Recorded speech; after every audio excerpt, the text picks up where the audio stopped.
ዛሬ ዲኮር ቢዝነስ ወይም የዲኮር ስራ ለመጀመር የሚያስፈልጉንን 3 ወሳኝ ነገሮች ልንገራችሁ። በመጀመሪያ ደረጃ ፍላጎት ነው። ፍላጎት፣ ጠንካራ ፍላጎት። ሰው ትችያለሽ፣ ስሪ፣ ጀምሪ ቢዝነስ ብሎን ሳይሆን እራሳችን ፈልገን ይሄን ነገር እወደዋለሁ ወይ እፈልገዋለሁ ወይ ብሎ መግባት በጣም ወሳኝነት አለው፣ በጣምም ልዩነት አለው። ስለዚህ በዚህ ስራ እንደሚታወቀው የተለያዩ እንደ ጀማሪም ብዙ ፈተናዎች ይኖራሉ። ስህተት ልንፈጥር እንችላለን።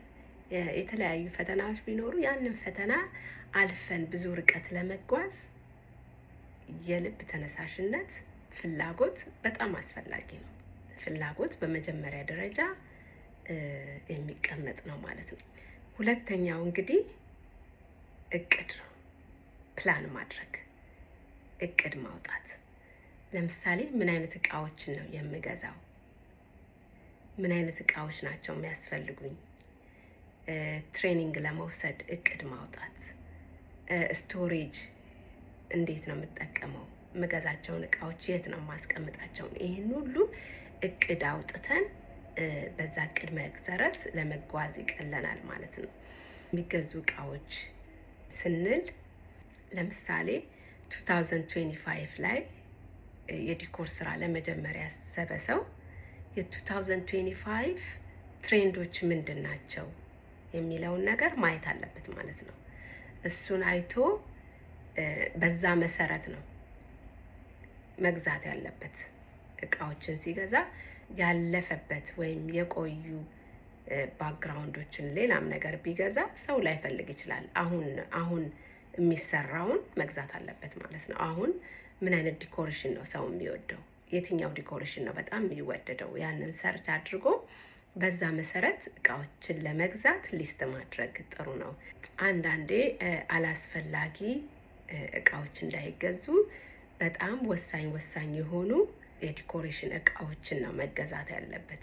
ያንን ደግሞ ምናልባት በሚቀጥለው ቪዲዮዬ ምን አይነት እቃዎች ናቸው መሰረታዊ የሚባሉት ዲኮር ለመስራት የሚያስፈልገንን እቃዎች ልነግራችሁ እችላለሁ ማለት ነው። በሚቀጥለው ቪዲዮዬ ደግሞ ይሄንን እያንዳንዱ ነገር ጽፌ መጥቼ እሱን ልነግራችሁ እችላለሁ።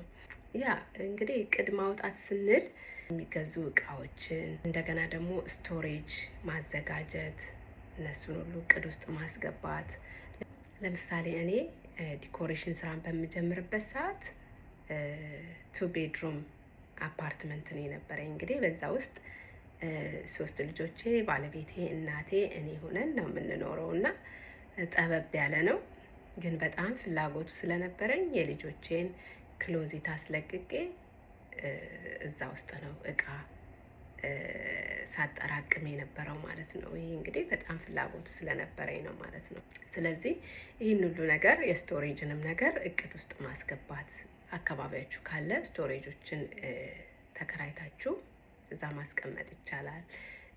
ብቻ ይህን ነገር እናንተ እንደሚመቻችሁ ፕላን አድርጋችሁ በፕላናችሁ መሰረት መጓዝ ማለት ነው። ይሄ ሁሉ ነገር ፕላን ውስጥ መግባት አለበት። አስቀድመን እቅድ ማውጣት አለብን። ትሬኒንጎችን የምንወስድ ከሆነ ምን አይነት ትሬኒንግ ነው የምንወስደው?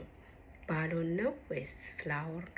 የትኛውን? ወይስ አጠቃላይ ሁሉንም የሚለውን ነገር ይሄን ነገር እቅድ ማድረግ ያስፈልጋል ማለት ነው። እቅድ መያዝ ያስፈልጋል። እንግዲህ በሶስተኛ ደረጃ ያስቀመጥኩት አክሽን መውሰድ፣ ወደ ተግባር መግባት።